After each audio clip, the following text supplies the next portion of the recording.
What's up, Extra Butter listeners? On today's episode, we dive into the month that gives us Halloween, one of the best holidays in the calendar year. Everything's spooky, everything's scary. We jump into our wheel that we built on the draft of the last episode of 20 Halloween themed, scary themed, horror themed, you name it, movies of all time. We brought the boys together to bring their own list to build the wheel of 20. We landed on 13 Ghosts to kick things off. Episode 1 of the Halloween series is going to be 13 Ghosts, a 2001 horror mystery movie that has some, I would say, differential thoughts on the movie. So make sure you guys check that out after the football talk. But we do, as just mentioned, dive into football where we talk about the Packers, we talk about the Bears, and we talk about the reigning, defending Super Bowl champions of the world, the undefeated Philadelphia Eagles, heading into week 5 of the NFL football season. Guys, we've also got some gears to grind. We got some Oscars to hand out, and we also saw a Scream Unseen Thrills and Chills, as AMC would like to call it, movie that me and Geese went to, rated R. Stay tuned for that early on in the episode. We appreciate you guys listening, and if you do listen, wherever you listen, we are live on Spotify, Apple Podcast, Amazon Music, as well as video recorded on YouTube. And everything to come is on Instagram. Everything to come is on X, the Everything app. Everything happens on X. Post the videos that we have during the podcast and some cool clips. We post the movies we're going to watch, and we post the dates that these are going to go live, and your boy runs the socials, and sometimes we might be a little bit late, but that's okay. Find us on those two apps, Instagram and X. Guys, get ready for Halloween. Get ready for some scares, some terrors, and some shitty movies that we might have picked on the wheel. We appreciate you. We love you, and we need more of you guys. Get ready to get introduced to the wheel, and let's get ourselves into a little bit of Halloween. Hope you enjoyed the episode, Critter. Roll the tape. Extra, extra butter on the corn for me. Extra, extra butter. I hope they don't charge a fee. But it won't matter anyway. I got a good movie to play. I'm gonna ask my friends to stay extra butter for me. This is episode 25. And gentlemen, it is October. It is spooky season. It's Halloween time. We're kicking things off with some scary movies, Halloween movies, thrillers, horrors, fun. Doesn't matter. I'm excited big. I was raised on Halloween from my pops. And we've got a good one. Football season's in full swing. We're 4 weeks into the season. We got some big games coming up this weekend. I'll start with Philly football. I've said it once. I've said it again. We're full swing into Philly football. We want AJ traded, or he wants out. Everybody thinks he wants out. We want our offensive coordinator's head on a spike in the middle of Philadelphia, and the Eagles are 4-0. We've got a big game coming up at home against Denver, who hasn't been great. They got nothing to lose. We've got the undefeated record, the 19 or 18 games Jalen has started and finished in a row. We've won 18 straight. The world is on fire, and the Eagles are undefeated. Let's get the Broncos in town. My wife and I just moved. I'm in a new pad. You can't tell because I'm the background guy. 13 Ghosts. New pad, but I've opened the doors to my Broncos friends out here in Denver to come over and watch the game. Got a jersey bet on the line to wear to work with some of my coworkers. If the Eagles win, they wear Philly jerseys. If the Broncos win, I got to wear a Broncos jersey. Should be fun. They're going to be introduced to a new realm of me watching an Eagles game in my house. One guy asked, or we could just go to a bar, and I said, no. This game's in Philly. It's home turf. You're coming to my house. You're coming to my house. There's a Philly bar downtown. Have you been to it? Yeah, Larimer Beer Hall. It's not really a Philly bar. I've actually, fun story. I went in there. They have Penn State flags hanging, and I asked the bartender, this is a couple years ago, what's the tie to Pennsylvania? And she said, I don't know. I think, there's just so many Big Ten bars out here between Iowa, Ohio State, and et cetera. Like, I think he just picked Penn State. So I think they just dove into being a Penn State Philly bar. Uh, Usually don't leave my house for Philly games anyway, but especially when we're at home and the Broncos are coming to town, you're going to come to my house and watch the game. So, got some buddies coming over. Should be a good game. Both good defenses, both question mark offenses right now. Before no, can't complain. I feel like being any type of undefeated, you got to at least lose one during the regular season before playoffs, just to get the taste in your mouth a little bit. And the ones that do go undefeated all the way always end up losing. Literally, it's happened one time. It's happened twice. Well, his story's happened once. 1972 Dolphins went undefeated and won the Super Bowl or the championship, whatever the fuck it was. And then the Patriots in 2007 they or just something. ran into their kryptonite. Per usual. Yeah, but no, I honestly I agree with the thought of like it's a big myth. You got to lose one. I don't think this team and like the way that they're coached and the culture you get out of the press conferences and the way our quarterback is, the way our offensive linemen are, the way AJ is, the way Q is, like they don't see themselves as defending champs. They don't see themselves as this undefeated team. They just play week to week and they don't give a damn about anything about winning. So I don't think so. I mean, I think that group, for the most part, is still intact from the Super Bowl loss. I think that's enough taste to last a lifetime. offensively, yeah. I mean, and then the good. I mean, again, we can go back to the offseason, but offensively, yes. Defensively, no. But Vic Fangio has been around the league for a long time, so I think when you look back at the offseason and losing 7 starters, you would rather have that happen and have Vic at the helm than replacing your offensive coordinator for the 1,000th time in a row. You want to keep that core together and get a new coach, and then you can let the defense kind of do its thing, get some, let those guys go get paid, and then you got Vic at the helm. So, I mean, the way they built the team, I don't really think, knock on wood, we're really dealing with too many significant injuries. We got guys banged up. We played in Tampa last week, big heat, but I don't think this team is one that you can say they need to lose one because I just think the mentality of the team is not – they're not riding a high horse. And Philly doesn't let them do that anyway. So kind of like those Packer fans there. Oh yeah, vibes were high. Can't fuck with us. There was some well, that's literally someone on fucking drugs. He can't be fucked with, period, because he's so fucking high. But yeah, no, just another tough watch, really. I'm sure if you're not a fan of either team, it was like, this is awesome until it ended in a tie.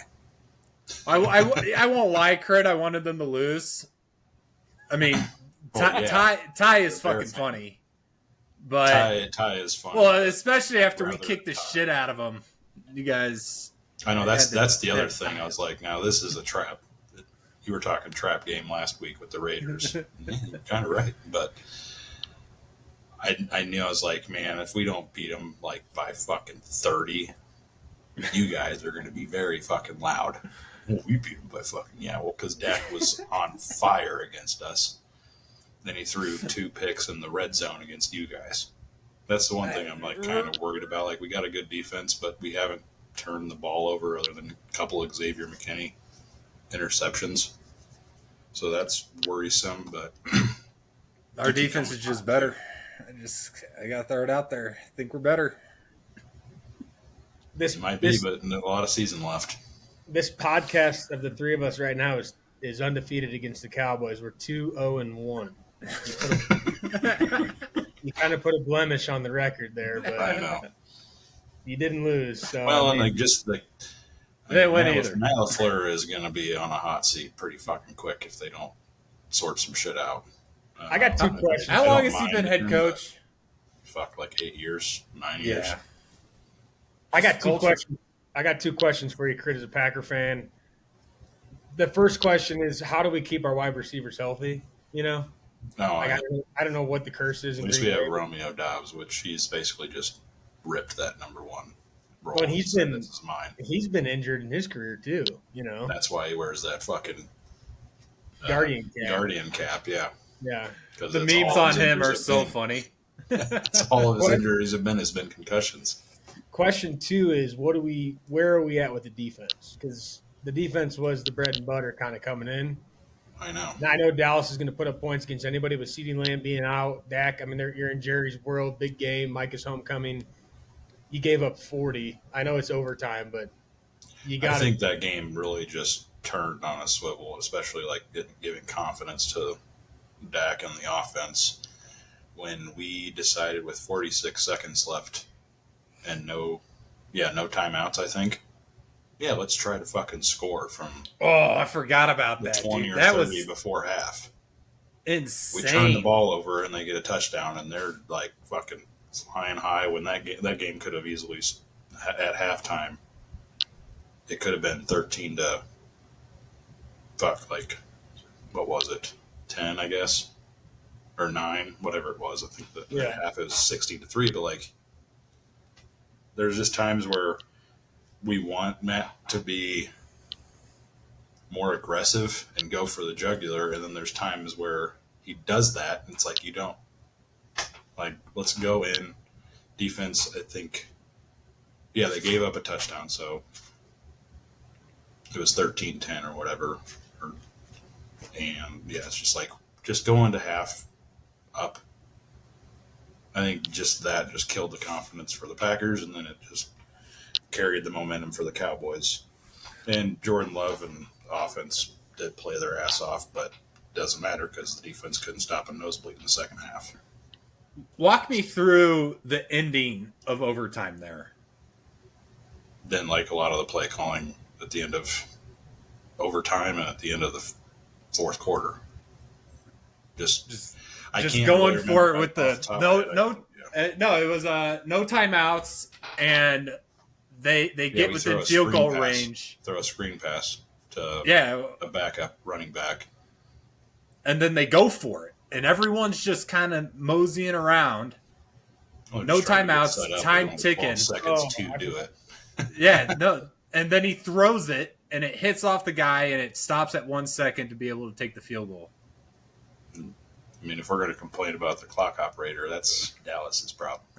That's a home team. Like, you can kind of let that puppy tick a little bit, and they don't reverse it. But yeah, I didn't mind trying to get something off real quick. It's just you got to be quicker than than part that. of it is like we can't run a screen pass there.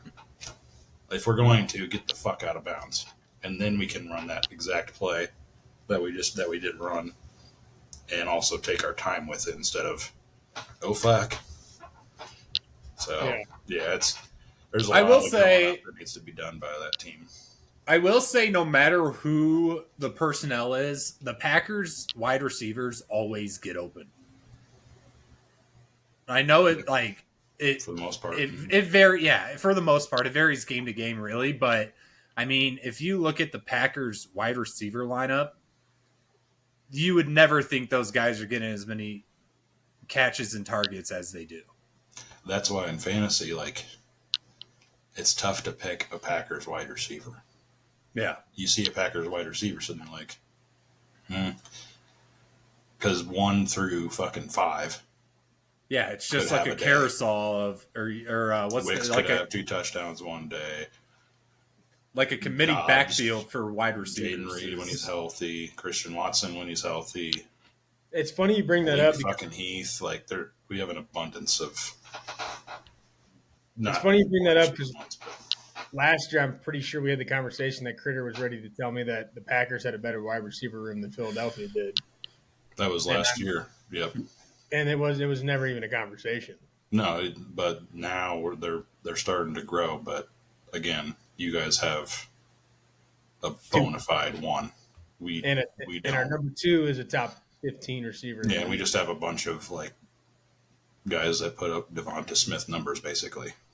I'm not saying the receiver room's bad at all. I just don't think at the top it's like. And even Jahan Dotson and Dallas Goedert, if you want to, Tucker Kraft's unbelievable. Goddard's just been doing it for a long time.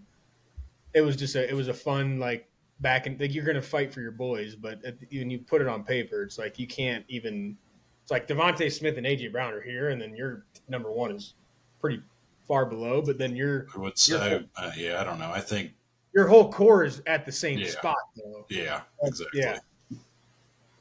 But I don't know if I would put Devonta Smith head and shoulders above dude. all those guys. He's good, but Heisman Trophy winner, Super Bowl champion, but and a national champion.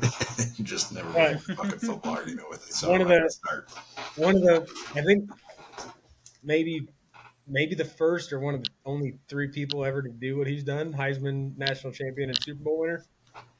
I know that's an insane stat line. Yeah, I mean, I know it's a team game, and the Heisman's not, but the other 2 are. But just to drag Devontae down to that level just feels disrespectful. Did Peyton Manning do that? Or he hasn't won? He didn't win a Heisman, I don't think. I don't think he won Heisman. Yeah, close. But there was, I don't know. I don't think he's the first to do it, but he's one of very few of whoever else. He might be the only one. I don't know. I've seen the stats on it, but no, I think the Packers are fine. I think you watched that game. It's in Dallas. I think Dallas is. They're not going to be a playoff team, but they're going to score points. They're going to be fun to watch every week because they're going to score. They're going to score points. Yeah. Well, here's a question then. They're first in offense, 32nd in defense. Fucking wild. Dallas isn't a playoff team, and they tied the Packers. Football math. You got to ask the question. Well, let's kick it over to you, Chicago. We're got to. We're on my week, baby. Woo! Yeah. The fact we are 2-2 right now, where week 1 was obviously shit, but the momentum we have is just to actually see football plays being called is so relieving. It's insane of how bad we were under Eberflus. So where it's not just screen. Yeah, No, I know that. All of them, bro. It's like go all the way back to even Lovey wasn't that great, but at least Lovey had an offensive-minded head coach. For once. Don't shit on Lovey. Lovey. No, I wasn't gonna shit on Lovey. I was gonna say that Lovey wasn't the greatest, but he had the fucking culture, dude. He had, he was actually winning games. Eberflus is fucking 0-18 on road games on Sunday. He's got the second ranked defense in football right now. Yeah, he's fucking ass. Yeah, I hate him. He's a football terrorist. But no. Bye week, I think, came out at the right time. We got a bunch of injuries. Hopefully everyone gets healed up. And I think our defensive – I mean, dude, for all how banged up our defense is, we've got 8 turnovers right now as a defensive unit. I don't know how much more you can ask out of that group of CB3s and CB4s. The only guy back there is Stevenson, and he's CB2 as it is. But love Caleb, love Ben. I'm locked in. Bears have never had this good of a quarterback. Yeah, we'll see. I mean, who do you guys got outside after the bye week? Do you know? Ravens. That's another team that's, I mean. No.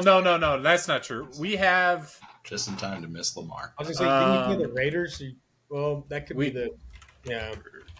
We play that division. So. We are playing the Ravens after their bye week, which is when Lamar comes back. That's why I was thinking that. We play the Commanders. We got revenge game coming out of bye. You better hope 5. You better hope 5's not playing. He might be in trouble. Fuck him. We'll kill him. He might be actually. We should have fucking beat him last year, dude. It's fucking crazy that. Speak of the devil, Tyreek Stevenson. Yeah, I think he's gonna get a revenge game. He's gonna get a pick 6. Can we talk about Jaden Daniels for a second? Are we worried at all? I mean, obviously as an Eagles fan, I don't cheer for injuries, but you don't apologize for him either. Is he in a situation where they're not telling us what's going on, or is he going to be fine soon? Because he's had a knee sprain and he's out, and you could say they're holding him out, but is there more to that story than we think? Dude, the way he talks, it makes you feel like there is. He's 3rd week in a row he's not playing. I don't think he's playing tomorrow or Sunday. Oh, I thought he was. I don't know. I could be talking on my ass, but he's missed 2 games. I know. I think he's questionable. Today, PFT's I can't wait. Waking up on Sundays, I've bright-eyed, bushy tail, knowing Jaden Daniels will be my quarterback. He will start. Whereas when Marcus Mariota is my quarterback, I'm just like, okay. Yeah, I just looked it up. He'll start. He'll start against the Chargers. So So okay. So everything I said is null and void. He's fine. But he is wearing a brace on the knee. Yeah, he just doesn't protect his body.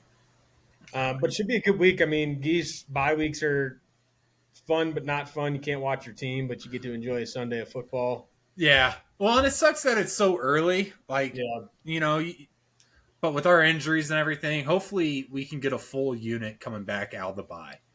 All you hope out of the bye when it's early, it sucks. But like all you hope won a Super Bowl with a bye week on week 4 last year, or week 5, excuse me.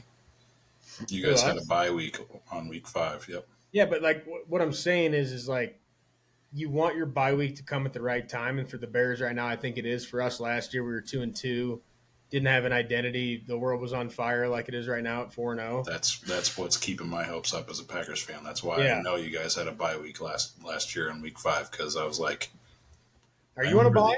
Yeah. Yeah, I remember Steelers, Packers, and Bears. Yeah, and I was like, I swear the Eagles were kind of struggling out the gate. I remember that New Orleans Saints game. If it wasn't for a Saquon 80-yard fucking trot to the touchdown, that would have Dallas Goedert. And then you guys lost to Atlanta the next week or some shit like that. We lost to Atlanta week. It was bad. It was win, lost to Atlanta on a game we should have won, and then we beat New Orleans in a lost to Tampa. And then we got shit pumped by Tampa, yeah. Mm-hmm. And then we had a bye, and then the rest is history. Yeah, but that's what I'm hoping for my pack. But you just hope it comes at the right time. The bye week, early, late, middle, doesn't matter. If it comes at the right time as a fan, then that's all that matters. So I think you both probably in a good spot. So 2 things. Can I ask that you're both on a bye week? Can we be go Birds this weekend against always go Birds when the Bears aren't. Against the Broncos? Yeah, fuck the Broncos. Yeah. Second thing was just a fun fact for you guys. The Eagles, horrible offense, not a top 10 quarterback, have had 11 trips to the red zone this season in 4 games. They have scored 11 touchdowns in 11 trips. So that's not bad. I think that's not bad. It's 100% if I'm not mistaken. But yeah, we'll see. 5-0 would be cool. We have Broncos, Thursday Night Football, Giants, bye week 7. So 6-0 would be cool. 5-1's fine. If we lose Sunday, I find it hard to believe we lose to the Giants on Thursday. But Thursday games are weird, and it's a divisional game. Their defense is good, and Jackson Dart had some magic going against the Chargers last week. So you never know. Rookie quarterbacks, I think water will find its level. Malik Neighbors being out, I don't fear the Giants, but divisional games are always a toss-up, especially on Thursday night. So we'll see what happens there. But I think we're all in a positive outlook moving forward in the season. But what has not been in a positive outlook has been our touchdown parlays. Yeah. We are 0-3, I think, on these. And we've got maybe it is 3. Now 3 because week 1 I had you guys all hit, and I had CD, and CD fucking had 1 billion yards, no touchdowns, and they scored 40 points. So 3-man parlay. I don't know who wants to kick things off. It's a bad slate at noon, but I think we stick to noon.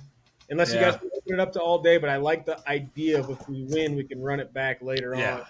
No, I'm going Saquon. Saquon Barkley, first pick. Can you tell me why? He's the most confident. He is the player I'm the most confident in. I know he's been kind of quiet recently, but I don't know. It's just a hard slate of games. Yeah, and that's probably the best game. 2 good defenses. You can't go wrong picking Saquon. The problem when you pick Saquon, I think Crit would have the same thought as a Packer fan, is like when you pick Saquon, it's Jalen. When you pick AJ, it's Smitty. It's like you have so many weapons. But Saquon hasn't had a 100-yard game yet. He hasn't scored in a couple of weeks. Oh, he scored last week, but it was the fake tush-push walk-in. So it's like, you could always get that. But I don't hate the pick. So Saquon Barkley, pick 1. Crit, you got somebody for us? Well, no, not now, because we're going at 11 or noon, whatever. Going at 11. I can. I had a couple in the 2 o'clock slate. Go ahead and circle back to me. I think I can get one here. So Saquon Barkley is minus 135, which I think is probably some of the better odds you're going to get on him this season if he does start to find his stride. And the Eagles' line's been banged up too. You listen to Jordan Mailata talk, and he's like, "It's not him. It's we're missing. We're a second late on certain blocks. So we're not getting off, and we're like, he's not doing anything wrong. We're not blocking it right up front. So I mean, I expect Saquon to pop at some point. My pick this week, I'm going to go to. I mean, they're all stinky games outside Denver, Philly. I'm going to go to maybe the second stinkiest game on the slate. I think number one would be New Orleans at home hosting the Giants. That game kind of looks like shit, smells like shit. Dolphins, Panthers. I think Giants are going to win that game. Dolphins, Panthers is going to be my pick this week, and I'm going to go with the home team because I feel like you kind of got to ride the home team. I'm going to go with the Carolina Panthers backup running back, former Cowboy Rico Dowdle, minus 115 anytime touchdown. Do I have a reason why? No, I just told you. It's a home team. Both teams stink. And Dowdle, as a Cowboys hater, I like the way he totes the rock. Whenever I see a guy leave Dallas and go to another team that I kind of liked on Dallas, I kind of get pumped up. I was a running backs coach for a couple years, played running back at a small school in college. I've got a kind of a hard on for the position. Rico Dowdle plays the game the right way, and he runs the fucking pill hard. And he I don't know. I just feel like the Panthers win that football game, and Rico Dowdle might score twice. Correct. I'm also going to go with a minus 115 bet. And his name is from the New York Jets, Breece Hall. I thought you were going to say Justin Fields. He's plus 125. Tempting, but I feel like for the parlay, got to go running back. Or, I guess, wide receiver. So Breece Hall minus 115, Saquon Barkley minus 135, Rico Dowdle minus 115 on the DraftKings Sportsbook. You can get that at plus 508 with if you bet on the Thursday night football game on a plus 300 three-leg parlay or more. You might have a ghost leg you can put out there. There's a couple different there's a touchdown scorer parlay boost. There's a couple different NFL parlay boosts on DraftKings. Ride with the boys. We're hot right now at 0-3. Plus 508, 3 running backs. You really, there's an old saying that just says run the damn ball. And I think as a podcast and a touchdown parlay, what we did today was run the damn ball. Fun fact on Breece Hall, though, I don't know if you guys caught this or not or saw the quote after the game against the Dolphins. He said most teams out there shoot themselves in the foot. Yeah. We come back and shoot ourselves in the head. So vibes are high in New York right now, so that could be a good pick. But I honestly had him on my list. I think Breece Hall might get in this weekend. So ride the bet. It'll be on the story Sunday morning, plus 508. 3 running backs, run the damn ball, bad slate. Let's get Saquon, let's get Breece, let's get Rico. Rico Suave, Dowdell down in Carolina. Guys, I want to move into Gears to Grind. I don't know if you've got one, but I've got a quick one here for you. Shout out my brother, Brad, 31 today. October 3rd is his birthday. Woo! I am a guy, and if you're a friend of mine listening to this, because we don't have that big of an audience quite yet, we'll get there someday. But I will forget your birthday. And I will not text you. I will not text you back on my birthday when you text me. It's just how I work. I don't answer texts, and I don't remember birthdays. But I might text you 3 days later because I do care. Somebody might have told me and then I forgot. So that's how I operate. But I won't forget my family's brother's birthdays today and how I work on birthdays. If I do remember on the day, what are you drinking?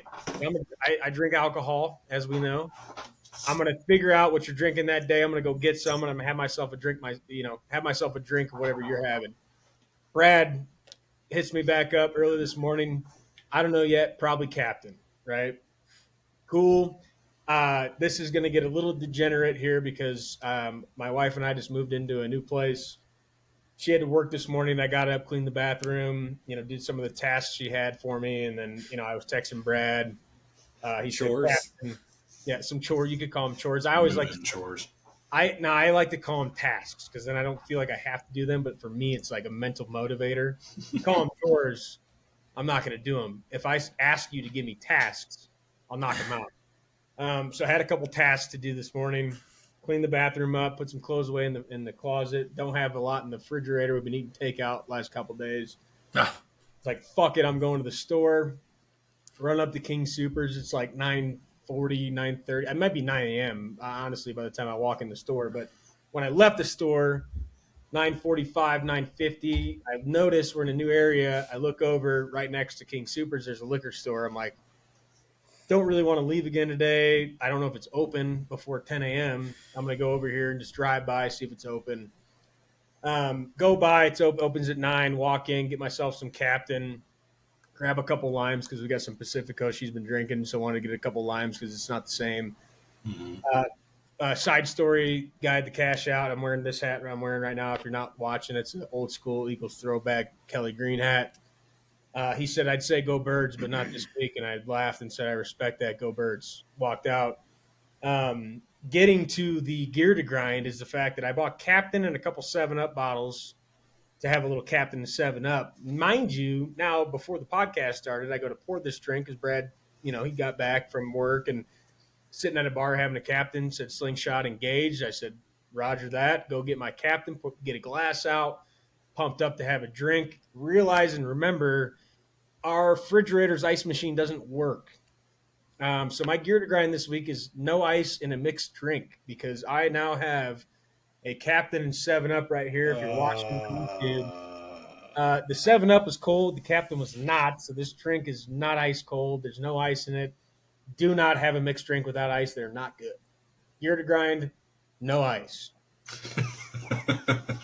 And you were at the grocery store. Had you known that, you would have gotten ice. Emailed our landlord, like, what's wrong with the house, doing our check-in, move-in checklist. Yeah. Ice machine doesn't work, all this shit. Go to the store. Chelsea was at the store before we jumped on the pod, didn't even think about it, and then I go pour the drink, no ice.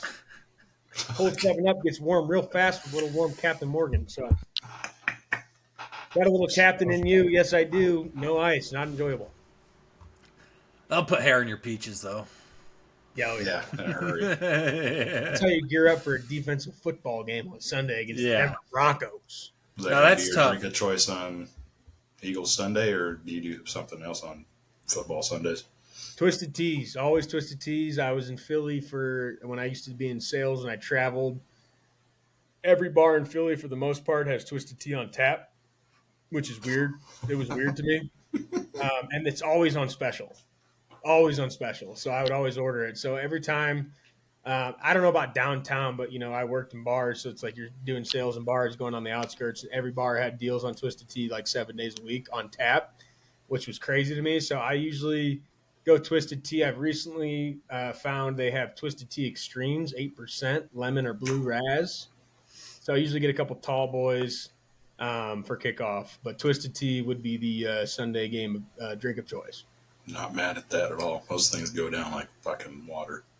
Yeah, they feel terrible the next day, but man, yeah, not so nice on Monday. Not a gear to grind. The blue raz, most blue raz, anything kind of turns your teeth, tongue, mouth blue. Mm-hmm. Twisted Tea doesn't put the dye in; they just put the flavoring in, so it doesn't actually turn your mouth blue, which is kind of. I need to try that. They're good. They're dangerous. 8% will get you going. Ooh. Probably don't eat before. But yeah, gear to grind. I mean, mixed drinks with no ice. Usually you would never run into that, but here I am right now sitting here with the Captain and 7-Up on no rocks. Well, it's funny you mentioned that because I don't drink, like, all the soda I drink, I don't drink it with ice. I think it waters it down and then it just ends up tasting like shit. But for a mixed drink, not to have at least a big cube in there, that's tough. Are you a straw guy? Yes. Yeah. Yeah. See, that's where we differ too, because fuck the sea turtles. I'm all about straws. It's a scientific fact that I think I saw one time that is now concrete in my brain. I'm taking it for fact. If I go to like McDonald's drive-thru and I get a Sprite, I'm taking the lid off and I'm not putting a straw in it, and you take a sip off the top, it is proven in my brain to be more refreshing every sip to have it be that ice cold than taking the bottom of the barrel straw. That's a good point. That's a good down. point. I like the straw because then I can I feel like it's easier to regulate it because like at work I'll have my large Dr. Pepper.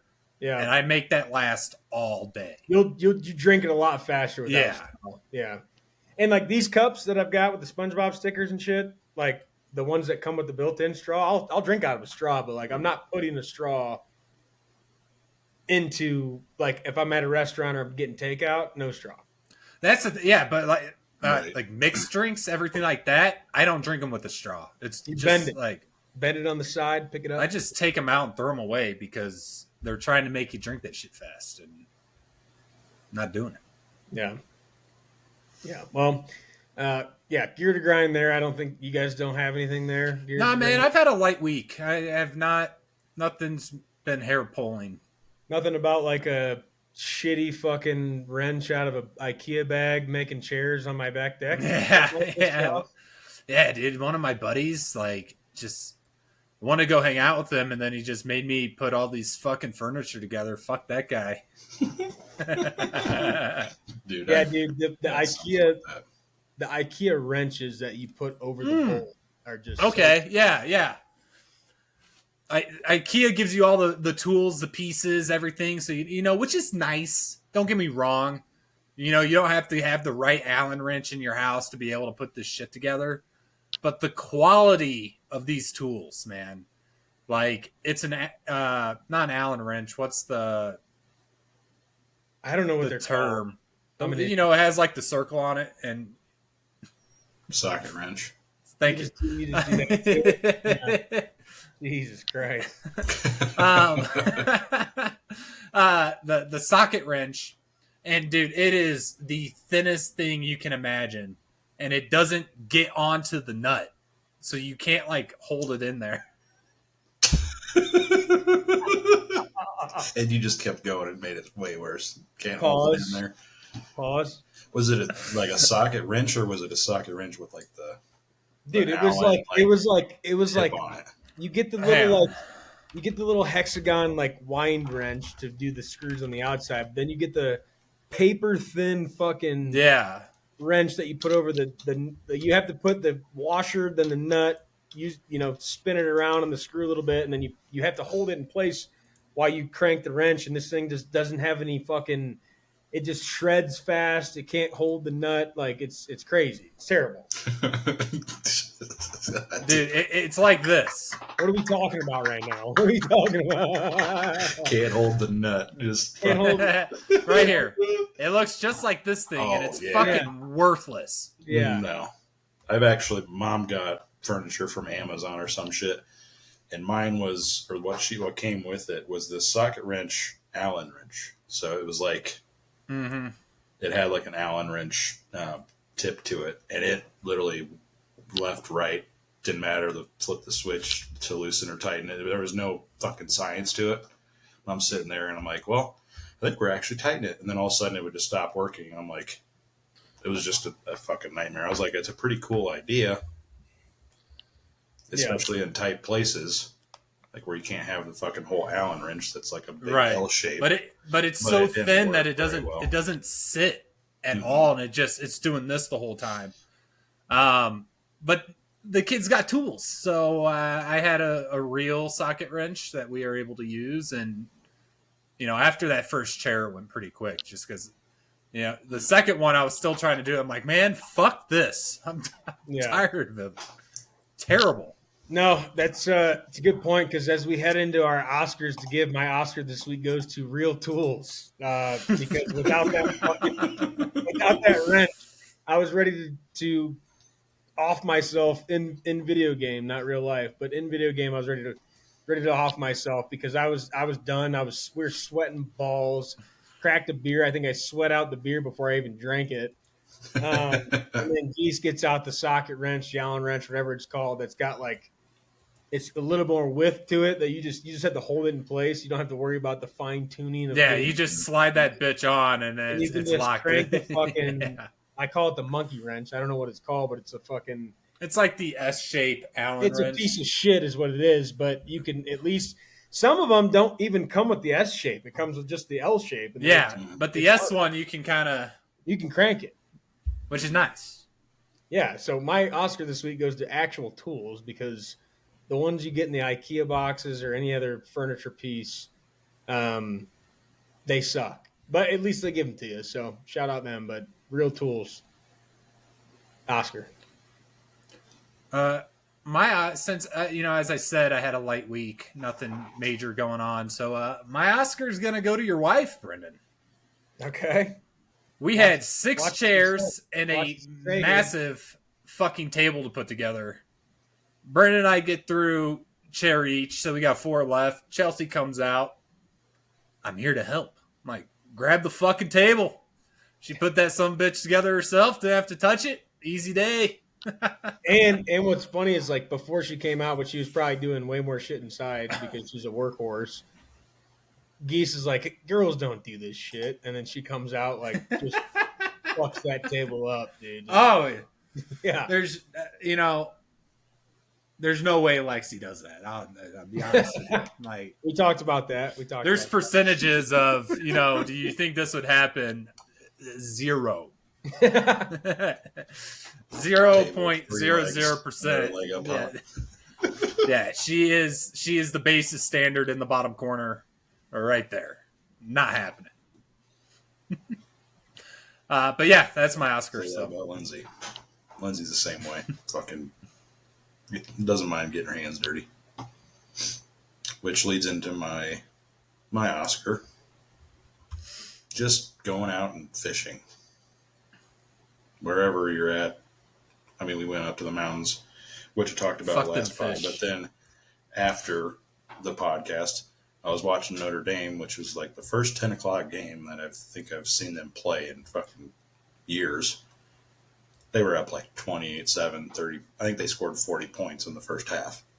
I was like, well, looks like we're going to Shields. And bought myself a fishing rod, and we fished Saturday and Sunday too. Got our fishing license, which we already went 3 times, so it's basically already worth the price now. But just getting out there, it's quiet, calm, just peaceful. Well, just a good time. For guys like us that, I know you work more in the field, but for guys like me and Geese that sit behind a desk and then we game all day and then we do the podcast, it's like getting outside could win an Oscar. Like fucking seeing the sun. Touching your ass. Yeah. Yeah, getting a little bit of fucking vitamin C would be a nice little Oscar to get because I probably don't do enough of it. But yeah, fishing, I remember, fishing's fun. I mean, I don't hunt, but like hunting is, I think they both take skill, but fishing, you can also relax and, you're probably going to get Dude, I grew up fishing. My dad has taken me on fishing charters, things like that. So like I've been exposed to fishing my whole life. I fucking hate it. I mean, dude, and the only reason I do is because you could sit there for 13 hours and not get a bite. Like I need some sort of, just guarantee I'm catching at least a fish. And the fact you could sit there all day and get fucking snubbed. And then the guy next to you catches everything. You know what I mean? So it's like that is the only all weekend. But I'm going back tomorrow probably. I hope it happens to you again. Not bad Oscars this week, but let's move into the spooky season that is October. It's Halloween time. We happened to have a Scream Unseen this week. We haven't been to the theaters to talk about a movie last week. Me and Geese did get out this week. We dodged a bullet by not watching the Jets, Dolphins, Bengals, Broncos. I did watch a lot of the Jets game. Looked like shit. Ended up being a tight game, but then Breece Hall said we shoot ourselves in the head, so it couldn't have been great. And then the Bengals-Broncos game might have been the worst game that we've had all year. But we had a Scream Unseen, and we talk about it a lot. We talk about the Screen Unseen. So Screen Unseen, again, for those of you that might be new listeners, AMC plays a movie on random Mondays, Screen Unseen, half-price tickets, and you just get the rating of the movie. So R, PG, PG-13, etc. You go in, you don't know what you're seeing. movie starts, bang, here we go. Scream Unseen is always a thrills and chills. They title it so that those that maybe don't want to watch a horror movie or don't want to watch a scary movie don't go, because it's guaranteed to be a horror movie or a scary movie. Geese and I went to watch the Scream Unseen this week, which timed up perfectly with October, our Halloween series, our spooky series, all the good stuff that we're talking about as we head into 13 Ghosts that we're going to do. We got to watch Bone Lake. And if you've seen the trailer, this movie looks like it is unbelievable. If you went to the theaters on Monday and you watched the movie, the trailer could not be more misleading. The movie was not It was not a horror movie. It was not a scary movie. I'll let you take the reins here, Geese, but my last note on it before I'll give you my opinion is the fact that this movie could have been a Netflix original movie and I would have been fine with it. Yeah. I won't say that it's bad. I will say that it wasn't good. I understand that. It had a cool concept. It was interesting to a point. But the thing I can't get behind in horror movies, which is very, very prevalent, is when they just make the characters really fucking stupid in order for the plot to work. And this movie's filled with it. I mean, it's like when the entire plot of the film relies on two characters not addressing something up front that is very easily to be addressed up front. This chick tried to fuck me. Why would you not tell your significant other that? It's we've been together 3 years. We've been together 8 years. That just slipped my mind. Like it when movies rely on that type of premise, they're not good. But the gore in it, very very impressed with that. There was the ending was actually pretty entertaining. But yeah, it's a weak movie. End of the day. Yeah. The movie, and it shouldn't have been a Scream Unseen. Let's be honest here. That there are better movies, even if they're worse, that fit that category better. That, to your point, that could have been on the couch watching that. That movie had a lot of comedic relief in it, which is not what I'm looking for when I go watch a Scream Unseen.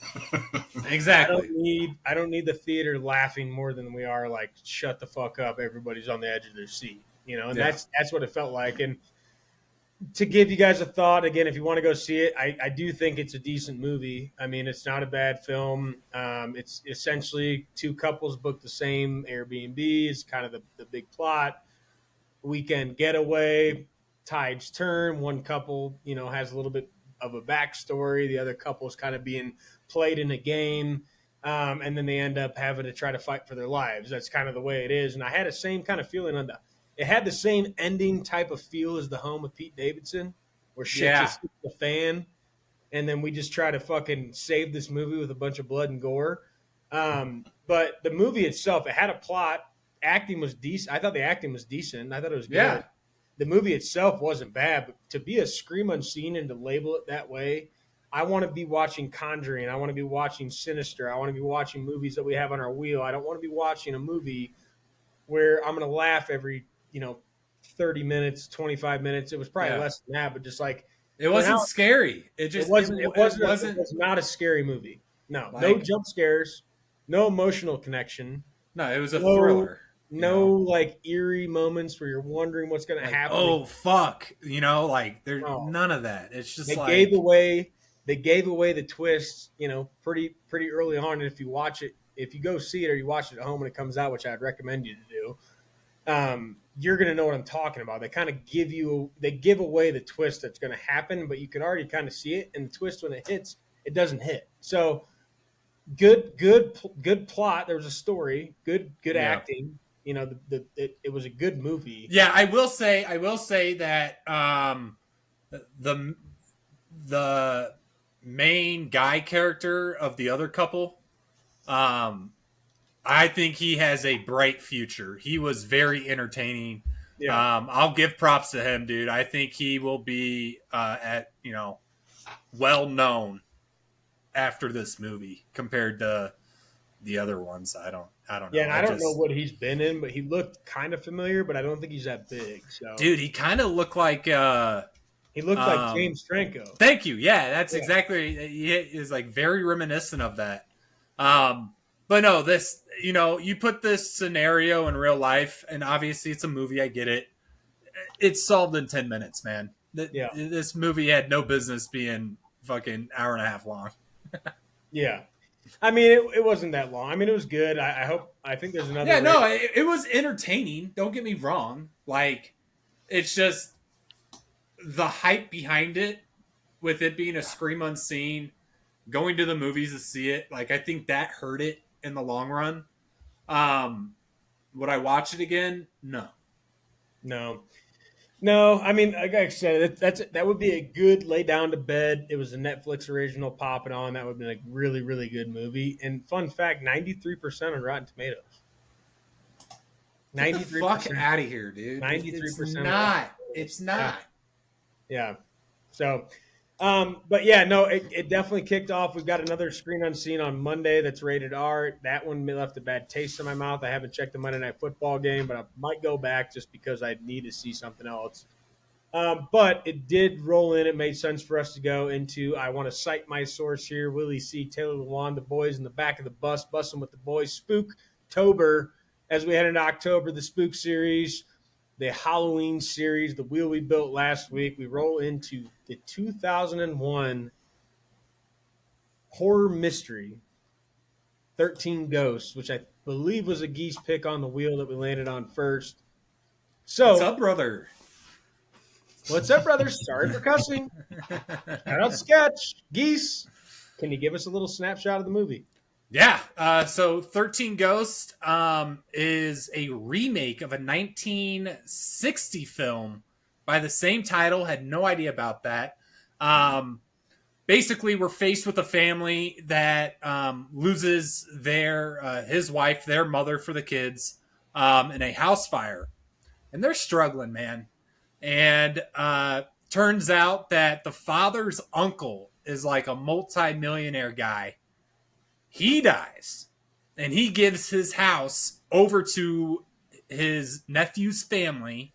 And it turns out this guy's kind of a freak, man. He's collecting ghosts for a specific purpose, and it's not what it seems to this family that thinks they're getting a new house. They're actually get involved in a whole mess of shit, all perpetrated by this guy's uncle. I'll leave it at that. I mean, that's pretty much it. Yeah. I mean, I think I want to start off by saying this. As much as we just kind of dogged Bone Lake for being a bad Scream Unseen, I want to say that I think if I hadn't watched Bone Lake 2 days before I watched this movie, I think I would have absolutely tore this movie to shreds. Because this movie had no plot. This movie it was not good. It's rated R as a horror mystery. It was not scary. I understand it's 2001. I'm a big horror movie guy, thriller movie guy. I think I'd seen it before, and I think the fact that I was thinking that in my head is like, it must not be memorable.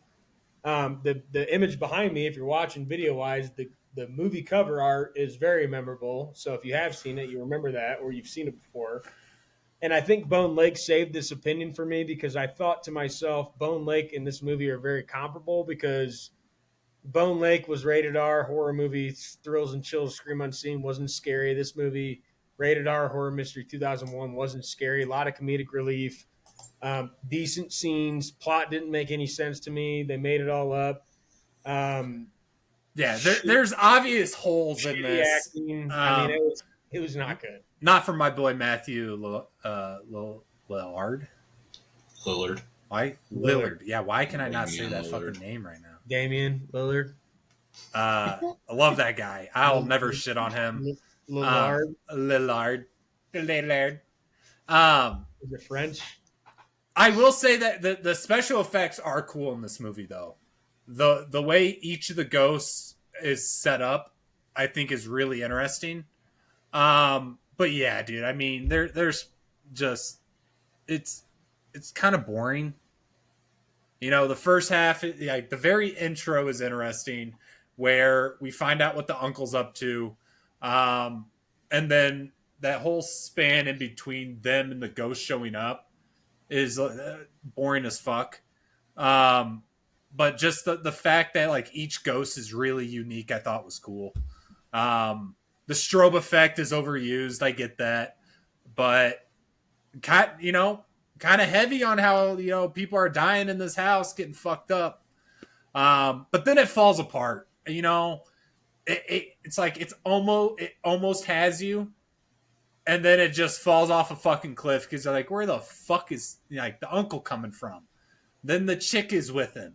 And you're like, what the like? Where the fuck did she come from? Oh, I got through a hatch in the house. That whole fucking thing was locked down. Are you fucking kidding me? Like, so, you know, outside of like the special effects, yeah, it's a weak movie.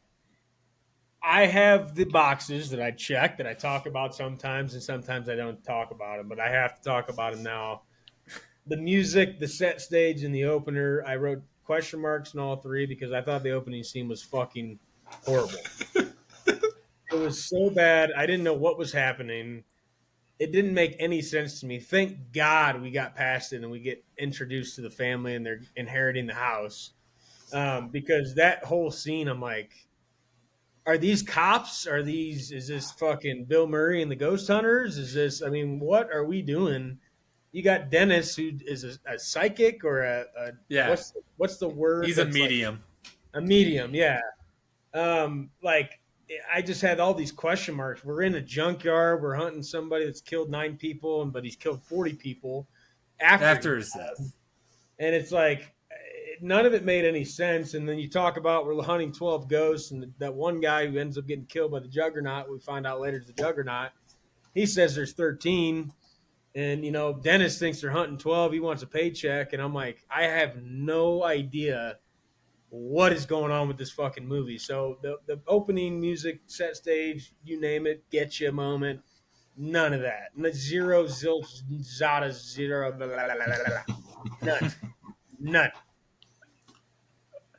That's where I'm at. That quote was like, oh, you have an uncle? Yeah, my father said he squandered the family fortune. And she goes, no, so you're rich? We have a family fortune? He goes, well, no, he squandered it all. It's like, yeah, if it wasn't for, like, the comedic relief kind of made it, let me, like, get through it. Whereas, like, kind of wish there was just more jump scares and the glasses, too. I was like, can we just not use the glasses? Really corny. Yeah. Guys, let's talk about this. Because I get this movie. The more I'm talking about it, this movie fucking sucked. Cyrus died, right? Yeah, dude. Let's get into this. Let's just call Cyrus dead, cutthroat, whatever. We fast forward past that horrible scene that opened the movie to Arthur and his 2 kids. One kid's like 10, the other kid's like 40. Arthur's like 55, mid 40s, mid 45 to 55 years old. Cyrus is 60, maybe 55, 60. 3 weeks later, that's your nephew? Or he might be older than you. Yeah. Arthur looked older than Cyrus. I just don't think. How was that your nephew? Anthony Shalob, the monk character. Dude, he is not good in anything but the monk character. I'll be honest. He's just so awkward. Who? And like Monk, the actor who plays Monk, his name is Anthony Shalob. You don't know who fucking Monk is? Popular. No. Oh my god, read a fucking book, dude. This guy's iconic as that character. Not reading a book. Why you gotta read a book? It's a fucking TV show. Yeah, it's the insult that matters. This guy. Oh, his name's Tony, not Monk. Oh, but wait. He plays a character called Monk, who is very popular outside of your tiny little hemisphere of knowledge. All right, so Let me hit you with some knowledge, motherfucker. No, I don't know Monk. He's just a very static character, and I feel like that hurts. And then, so he's 71. His daughter's 60 in real life. So it's like, I'm with you on that point, dude. Like the ages that they're going out here is just fucking weird. Oh, I'm sorry, wrong person. His daughter is 52. I was looking at the wrong thing.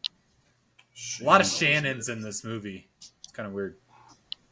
I did like Bobby. She's in some TV show. Oh, American Pie. Yeah, she's in like the scary movies and American Pie and his daughter. Yeah. Mm-hmm.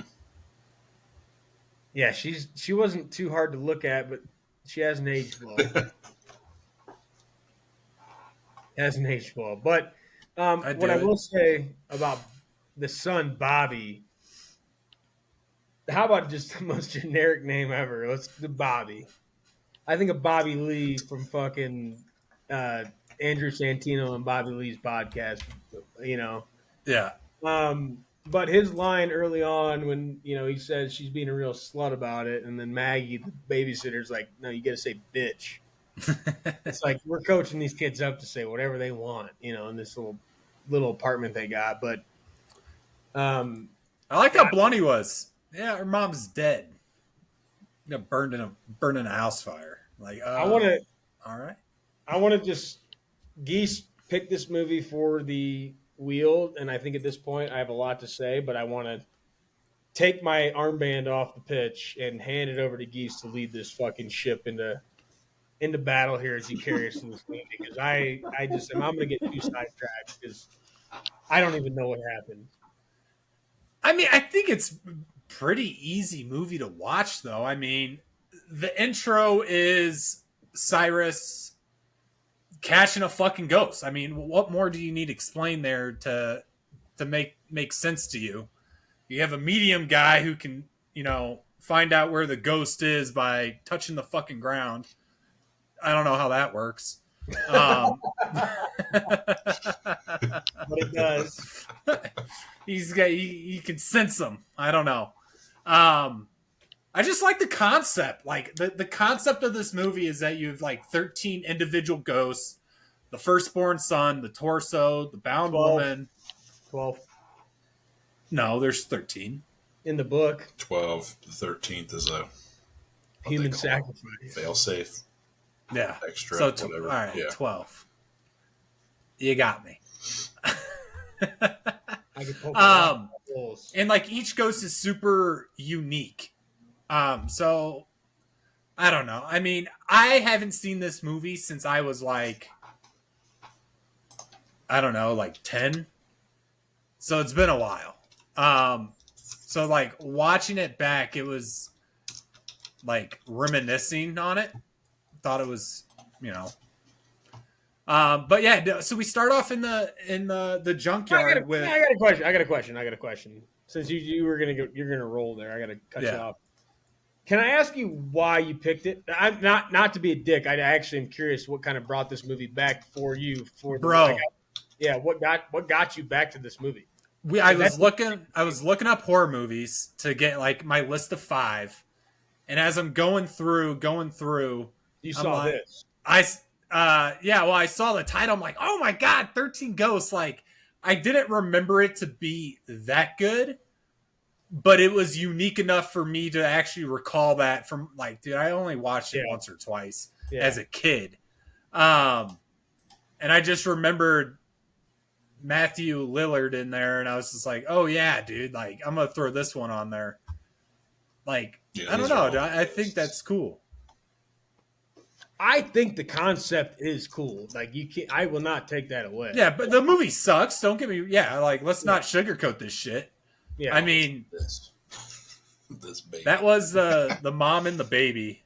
Yeah, but it was like a Benjamin Button situation. Yeah, the mom was fucking tiny, like a baby. That was the point. It was the big boy and the little mom. That was part of the story.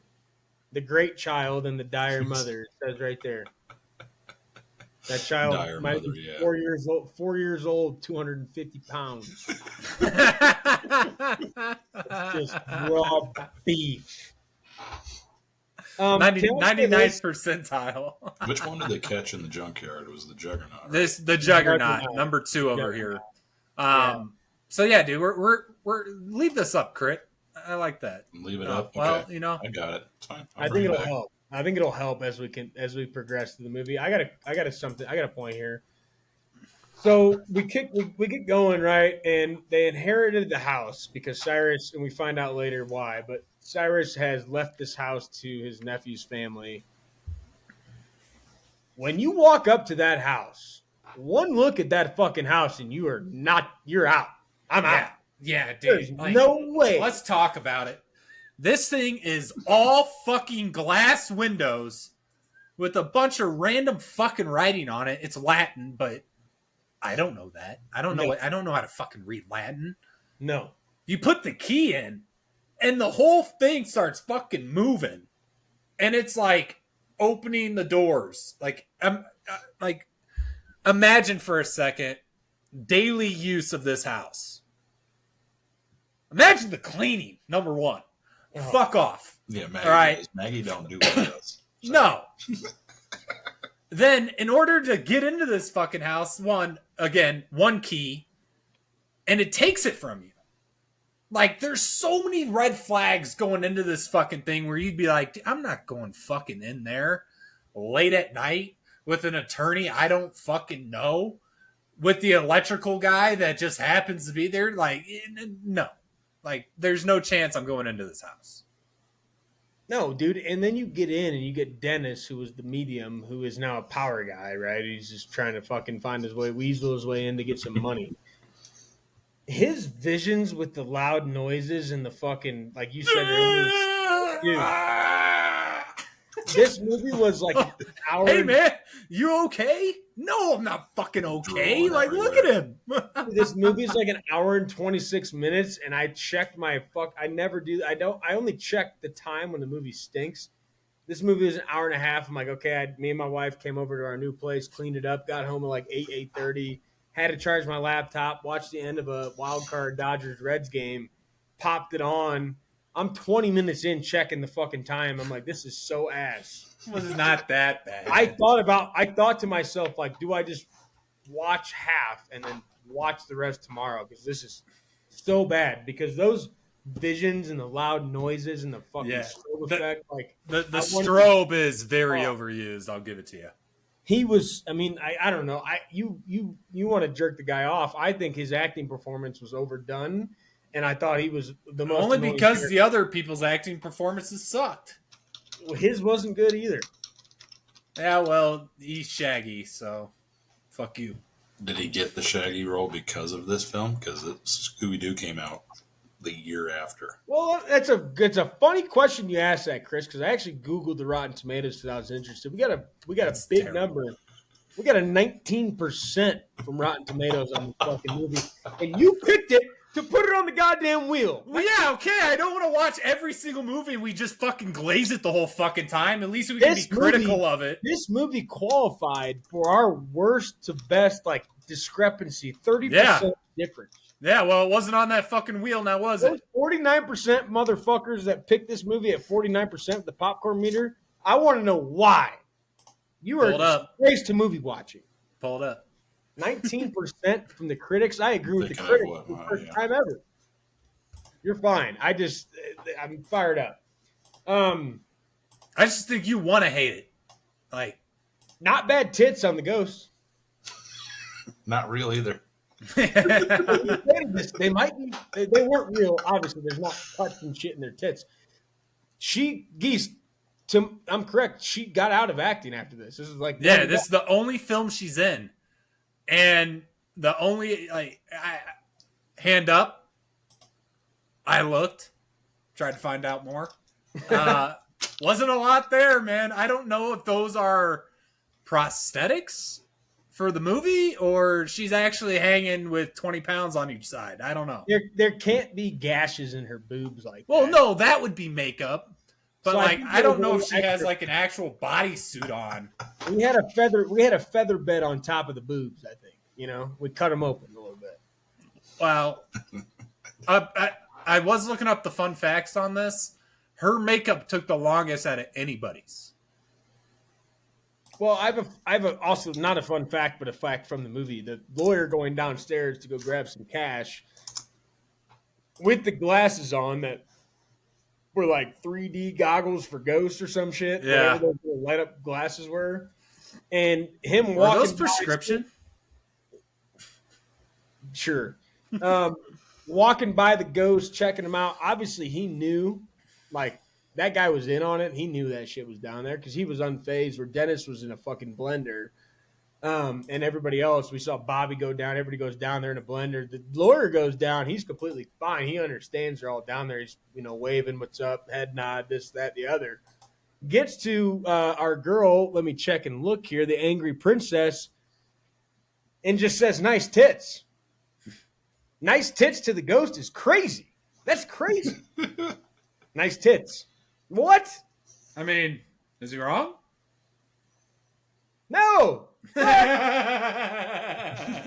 was a crazy comment. Nobody knows how dangerous they are. It's a horror movie, and she's the first one out, and he pays for it. But yeah, but I mean, let's talk about that death for a second, because I feel like a full body cut in half doesn't occur too often. Thumbs up on that. That's what I'm saying. It's like the special effects in this movie, outside of like the strobe shit, pretty solid. Let me ask you a question. Final Destination Bloodlines, when they're up in the tower and the guy's trying to get in the elevator, does he get split in half when the elevator falls? Yes, he does. Yes, was he it does. like that? No. It was way worse. It was way worse. Way worse. Okay, well, this movie is 23 years old. Sorry. Hey, you said it doesn't happen often. We just watched it. Doesn't happen often, all right? Name another instance. What is often to you? It's often is definitely more than one.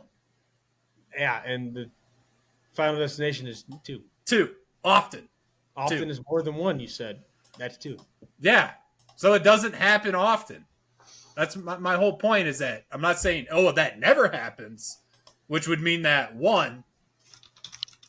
But if it doesn't happen often, there's going to be a few of them that actually do that. I bet you're wrong. You're wrong. No, I'm not. If we deep dove it, we would find it. Split in half is not something that doesn't happen often. Mortal Kombat. Slice the guy with the fucking whatever. What's his name? Raiden? He just throws it on the ground. They're holding the bitch out, arms and legs spread out right down the body, poof, right down the middle. Split in half. That's 3. But this way was kind of different. Yeah. Okay, sorry. Yeah, split in half and split in half this way. Yeah, horizontal, vertical. We got to get the. Yeah. You guys got the fucking longitude and latitude on that body for me, please. Have that. When you get into inflation, we could talk about. We could. It's a hot topic these days, correct? Just Ghosts are getting out. We regrouped to find Bobby, Dennis, Kathy, Maggie, and our boy Arthur. We regrouped. And Maggie, probably the best line in the movie. They're looking around. They're all regrouped together, 4 of them together. Bobby's gone. And she just asked the question, did the lawyer split? Yeah, that's the one quote I wrote down. Yeah. Yes, he did. He got split in half, which doesn't happen often. Doesn't happen. Like low-key, that was a good catch by you. I thought I was the only one that might have caught that, because she kind of just slipped it in there. Well, it was hard to catch a whole lot out of this movie, but I did catch that. But I mean, the main core of this film moves pretty quick once it gets going. Slow build up from the beginning of it to the house. But once that lawyer picks up that money briefcase, you just know shit's going down at that point.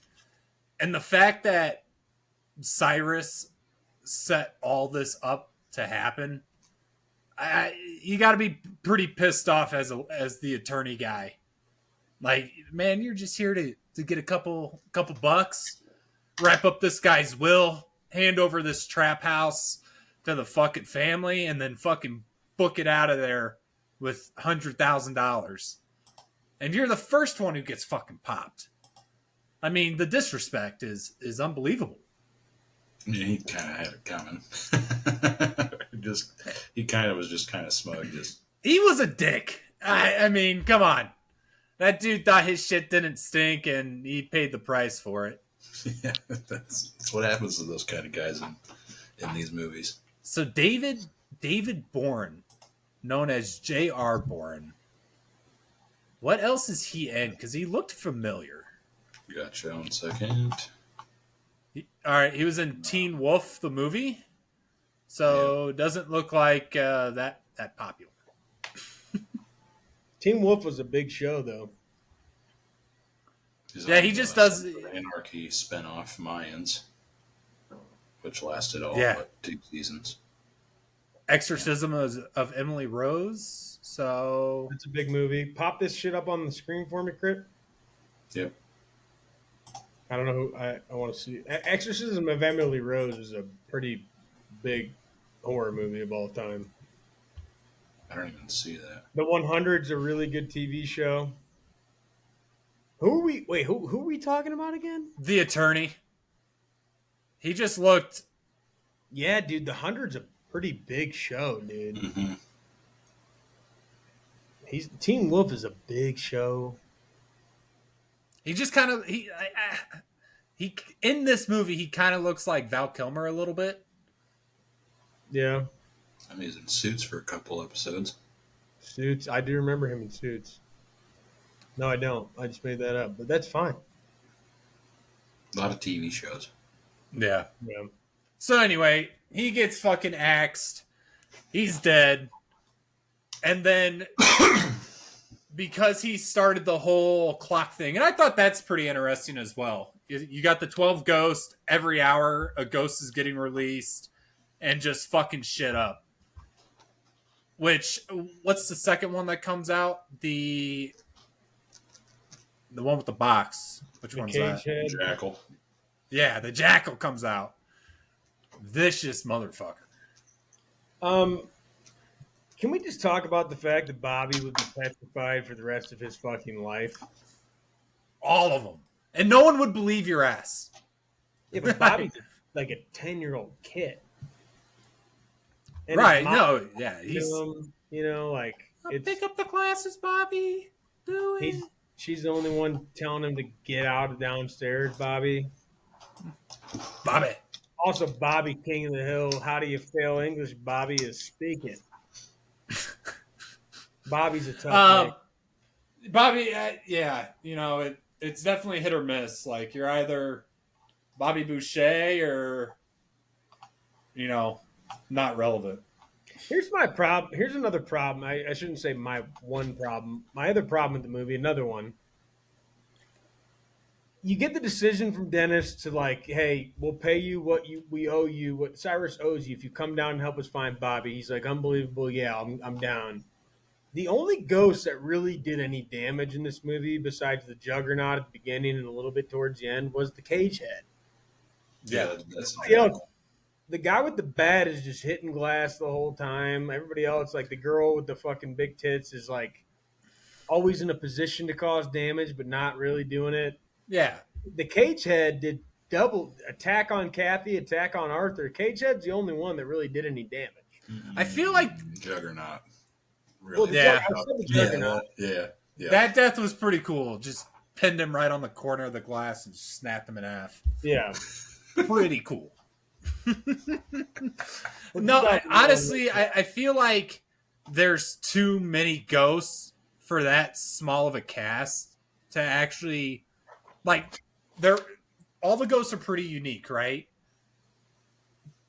But there's not enough time to make them unique. They all look unique, but there's too many of them. You have 12 ghosts that you have to get into their backstories, right? The only one you find out their backstory is the Juggernaut at the very beginning. Oh, this guy killed 6 dudes. Killed 40. That's after he died. That's the only one you get background info on. Yeah. So it's like, I just feel like this movie has a lot of parts and pieces that work, and it's just poorly executed.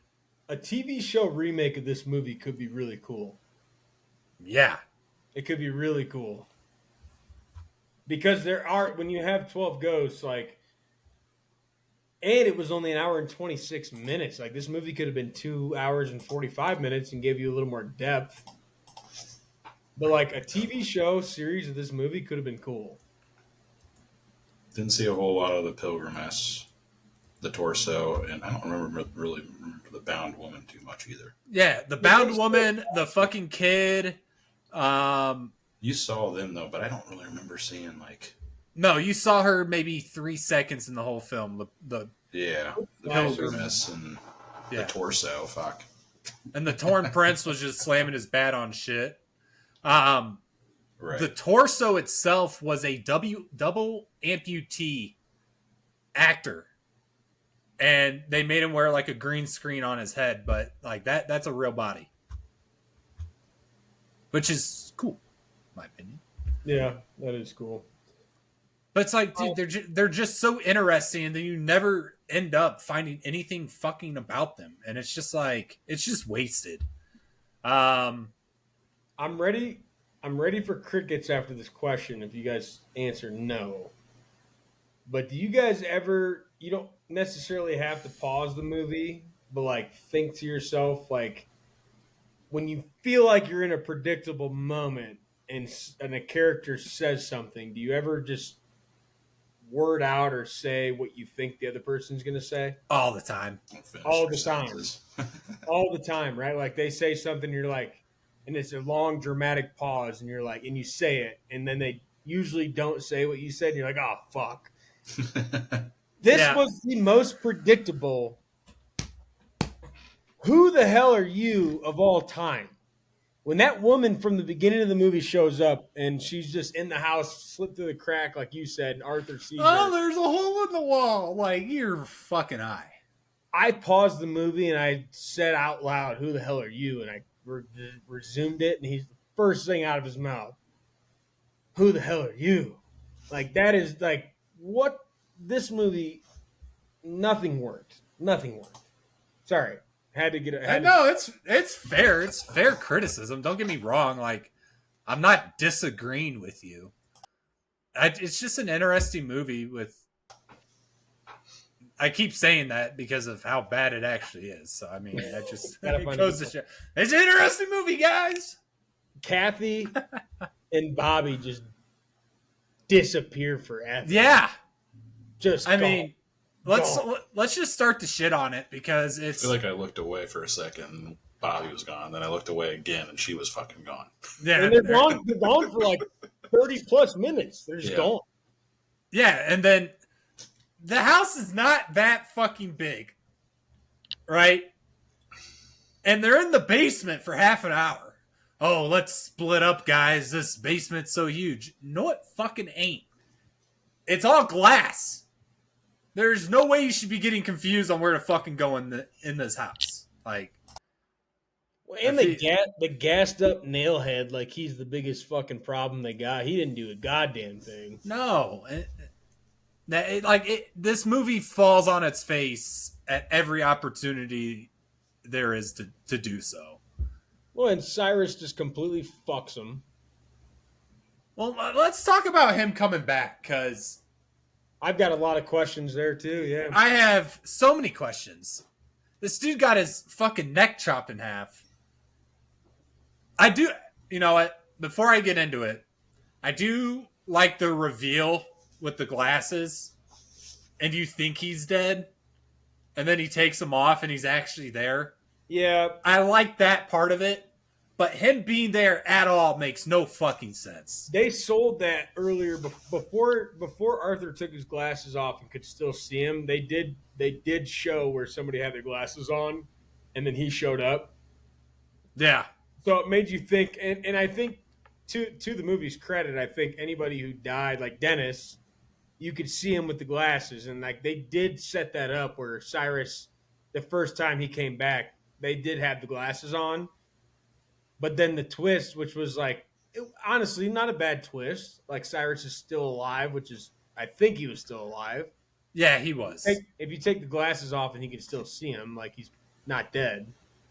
I thought I did think they set that up pretty well. Yeah, but it was just the way they had him die. I think it would have been, I don't know. And he's still bloody. That again, he's in his same fucking clothes that he was in. He's still got blood on his fucking neck. It doesn't look like he's not dead. You know what I mean? It's like they make it look like I know he it wasn't died. a lot. I know it wasn't a lot of time, but they said like 3 weeks had passed. Like he's just still rocking the same fit. Exactly. And maybe maybe we missed it, and he's a physical ghost. I don't fucking know. And then what's her name?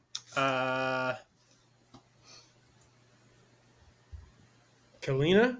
Yeah, thank you, Kalina.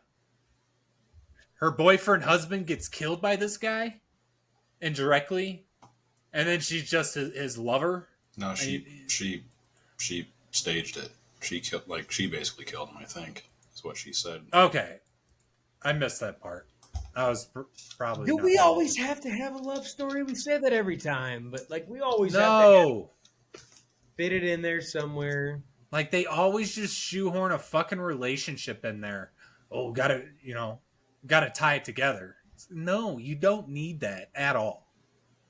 And her big fucking book, when it starts getting into like the spells, and it's like, oh, he wrote spells on all the windows and all this shit. It's like he's following this book. It's just the movie gets bad really fast at the end of the day.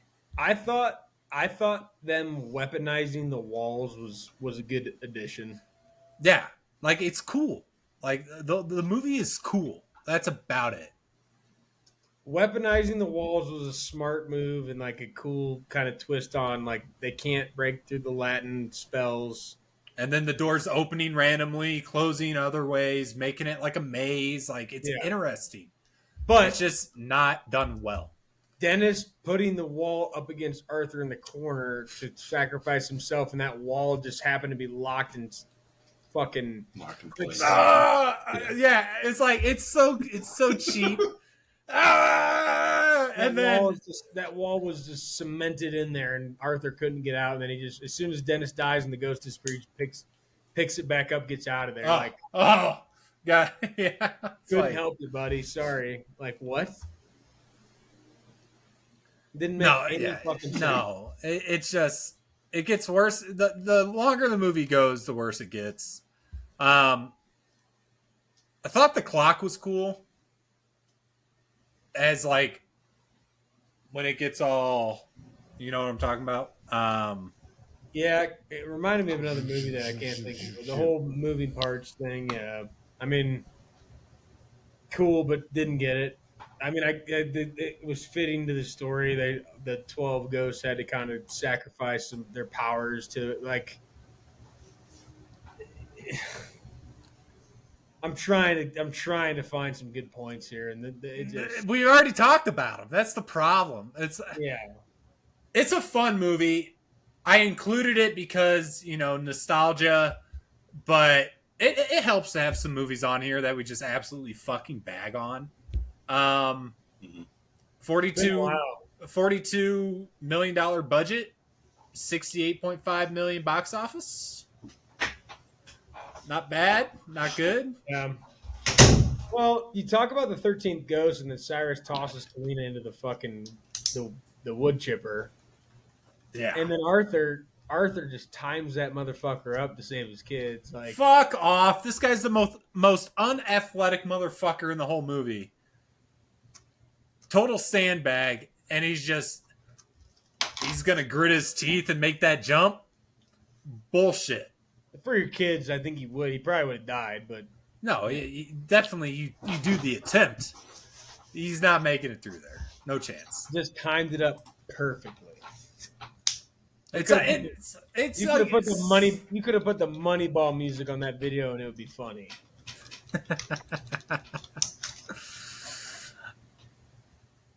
And that's really it. And that, like, all the ghosts come together to kumbaya and kill Cyrus, when throughout the entire film, they're maniacs. Whether they're trying to get out, trying to kill somebody, it's like, outside of Dennis's death, they're pretty uninvolved. This is a rated R horror mystery movie. And we had Maggie DJ boothing the fucking machine in one of the most critical scenes in the whole movie. Just fucking. It's so true, dude. Ah.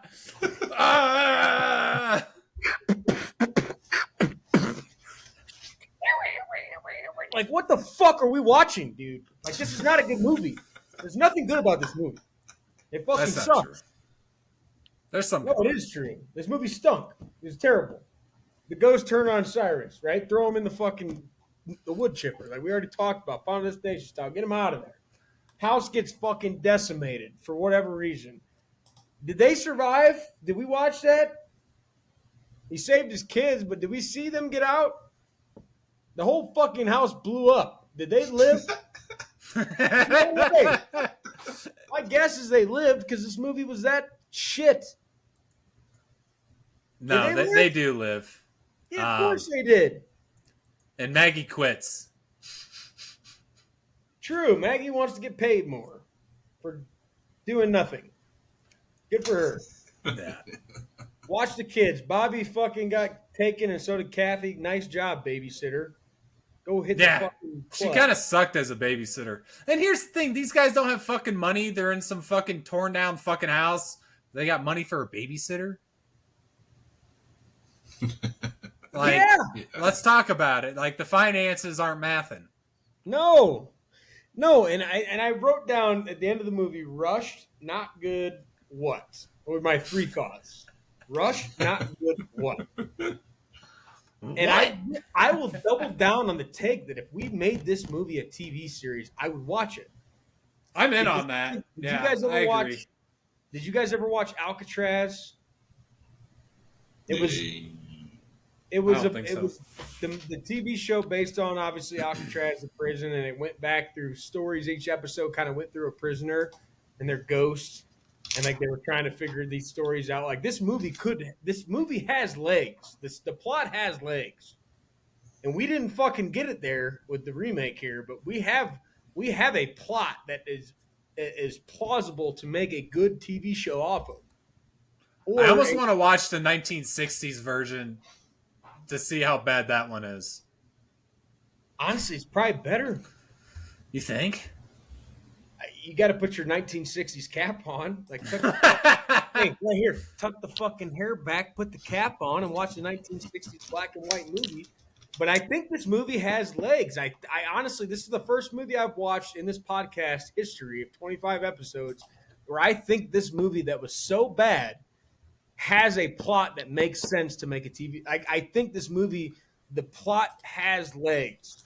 We did this with, I don't know how this operates, and I don't know if it's just recency bias, but we wanted the blindsided, the story of Michael. I want the fucking 13 Ghosts TV series where we get a backstory on all these 12 ghosts. We get a backstory on the family, and we get this each episode based on Ghost 1, Ghost 2, Ghost 3, etc. Yeah, limited series. I think it has fucking legs. We got to change some backstory each season. No, or would you each episode. Like, that's too long. But that'd be a lot of jumping around. No, you could just have each episode involve a single ghost. 1 hour, 50 to 1 hour episodes, 45 to an hour, one ghost backstory with it's flashbacks and it's real life, and it just goes back and forth of them hunting the ghost. You could do this. You could do the season 1, 12 episodes, the story of Cyrus. Every episode is the 12 ghosts. Season 2 is the family. Like, you kind of incorporate it, but this movie has legs. The story has legs. This movie fucking sucked. Reverend. That is where I'm at. 1960s 13 Ghosts. Rotten Tomatoes 29%. 10% better, right? We got to get better. We gotta check it out. I have to. You want to get better in life, and this movie got worse, is what we found out. Yeah, but kicked off some careers. I mean, what's his fucking name? We already talked about a girl who did one fucking movie and quit the acting business. So no, Yeah. it didn't. I'm not talking about fucking her, obviously. On legs for these actors. The movie was trash. I mean, Murray Abraham is fucking iconic, and he's in it. So Murray Abraham is iconic. Who's Murray Abraham? He's Cyrus. Nope. Okay. He's in a bunch of shit. So how about you do some research before you get on the pod to trash my movie? He's in Scarface. I've seen that. Everything else, ass. That I haven't seen any of this shit. Yeah, you're wrong. It's all from the 90s. Grand Budapest Hotel, great movie. He's in Moon Knight. Star Trek, Isle of Dogs, How to Train Your Dragon. He's not that good. Nothing about this movie was good. The Lillard, that's fine. Your boy Lillard. He was not good in this movie, but he is good. Your boy Monk, who I didn't know. I mean, I knew him, but I didn't know the Monk. I wouldn't call him my boy. I kind of shit was on good. him. Lillard was in Five Nights at Freddy's. He was in the original Scream. He's in a lot of good shit. He's in the new Scream 7, guys. He's Shaggy. I mean, this guy is a problem. He's good. Yeah. Without a paddle. Yeah, this movie stunk. Yeah. I want to give final thoughts. I mean, you've probably heard enough of mine. Geese, I want to pass it back over to you to just final thoughts on the first movie of October, the first movie of Halloween spooky series being 13 Ghosts, a pick of the wheel by you. Can you please just run it down for us? I know I asked you why you picked it, but at least defend it. One more time. I mean, I'll still defend it. I mean, I already defended it, really, as much as I possibly could. No, it's just an interesting film. Definitely, if I had seen it more recently than, 20 years ago, I probably would have made the list. I'm going to be honest. Yeah. The nostalgia bug hit me really hard when I threw it on there. Lexi liked it. So at the end of the day, fuck you guys. She wants to watch every movie with me this week or this month. So for her to come out of Bone Lake, this movie is better than Bone Lake. No. Yes. No, it is not. Yes, it is. Bone Lake is ass. Not even fucking close. No. That is wrong. Not even. This movie didn't have a plot. This movie did have a plot. No, it didn't. It was about opening the gates of hell and using a fucking jailhouse. There's a fucking plot there. You just said it could make a TV show. You gonna make a TV show out of Bone Lake? No, because the movie. No, because it sucked. No, the movie was good. This movie stunk ass. No, Bone Lake was not good. It wasn't great. This movie sucked ass. That's fine. I'm just saying it was better than Bone Lake. Spoilers. All they do is fuck in that movie, and they make it confusing. They fucked one. That entire movie is solved if they just communicate with one another. That's it. You can't solve this movie communicating. You gotta fucking run for your life against fucking ghosts that are trying to kill you. No, you gotta just never watch it, and then you're good because it sucked. This movie could be a TV series. That is a fact. This movie also sucked ass. That is also a fact. Not according to the viewers. So 19% says otherwise. That's the critic score, and when are they ever right? 49% is not great. The popcorn bucket spilled over. Oh, well, it's old. I bet I could find a movie from 2001. It's not a. I mean, it's not a good movie. Obviously, but I bet on you made a point about Lexi wanting to watch these movies. I bet this movie finishes 4th out of 4. Oh yeah, easy. No, I won't disagree with that. Okay. This is definitely the worst one. Now, we don't remember what's on the wheel, so I could eat these words and so could you, but I think... So could I, because I got one on the board. I was looking at its Rotten Tomatoes because I didn't think of that. And Right there with you, Geese, on the Yeah, Rotten but- Tomatoes meter. You gotta have some of these movies, man. You gotta have some of these to where we just shit on them. I only lean on Rotten Tomatoes when they agree with me. If that movie that we're talking about is a 9%, but I think it's a fucking A+, then I'm gonna talk shit about Rotten Tomatoes. But right now, we're friends. And Rotten Tomatoes got this one right because this movie was terrible.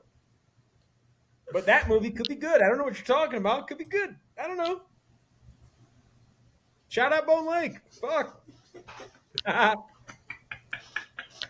right, fuck it. Without further ado, let's get the wheel. Come on, give me the next one. I'm sick of this talking about this movie. Yeah, we're just circling now. I mean, I give it a 0.0 out of 10. Oh, fuck off! It is not a 0.0. All right, 0.5 because Thank you. A TV show would be good. I would watch the TV show. I'll take the 0.5. That's fine. If they remade this movie, I would never watch it. Unless it was... They already remade the movie, so we have a remake of a remake. Shit on Alex for another time, I would watch it, but... It's a cultural movie. Sucked. It's terrible. Wheel is up. If you guys are watching on video, you can see it. It's real. It's not fake. I hope we get fucking Casper. Got nothing else. Casper's better than this movie, guaranteed. I haven't seen it in almost 30, 20, I don't know. Maybe I'd never even watched it. I was probably too young to remember. But isn't that like 25 minutes long? No, that's the Great Pumpkin. Charlie Brown's Great Pumpkin. Charlie Pumpkin. All right, let's spin this motherfucker and let's see what we got next week on the Halloween October Spook Series Wheel. No Casper. Uh-oh. Yes. Yeah. Yes. Oh. You want to talk about a film that's not very good? Let's talk about Killer Clowns from Outer Space. Fun fucking fact for you guys. I went to Scream Unseen on Monday. Not even bullshitting you. This is not a made-up story. There was a guy getting a T-shirt, literally getting a T-shirt or a hat from the little like concession stands up front in front of the popcorn in a Killer Clowns from Outer Space sweatshirt. Wow. And I tapped him and I said, love that sweatshirt, man. 79%. This is a cult classic, mind you. My dad, shout out our number one listener, Martin Richard. Martin fucking Richard on the call out for Killer Clowns from Outer Space being involved in the wheel. This could be you guys. Next time we do a fan voted wheel, this time we picked one fan, our most loving supporter here. He picked Killer Clowns from Outer Space being on the wheel, and we happen to get it number 2. Welcome to Halloween. Let's find out. You guys have never seen this, right? No, I've never seen this. I bet you it's not streaming on anything. It's on Amazon. For rent or for free? Part of the subscription, I think. Yeah, Prime. Right there. Oh, wow. It's free. Okay. Nice. Well, it's not free. You got to pay for Amazon. Nothing's free. Yeah, it's free if you got Amazon.